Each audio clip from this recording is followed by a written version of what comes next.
ana kung saan ito mag-diskarte dinhi sa suba. Nawa man ta sa tumbalay, unang pamaagi.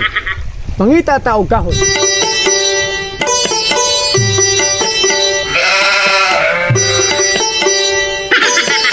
Ito ang kahoy na para gamiton na to naghaling.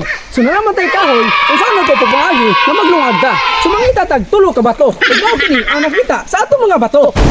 Usos pala utang nga hantod karon wa pa jud ko gibayaran kini nga tuig hapit na lang So mahuman. naman tayo bato na naputay kahoy. So sa patulugayan maglungag ta. Narang ka nila sa atong kaldero.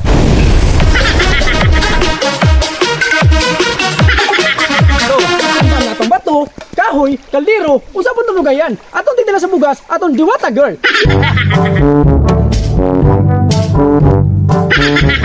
Na natay bato, kahoy, kaldero, bugas, usa pang dugayon. Dili man ta kagamit sa atong tubig. Kay ugaw, natay gidala galon na tubig. Di na ito dugayon, kay gutom na, kumpleto na itong mga ingredients. So maglungag na ta, let's go!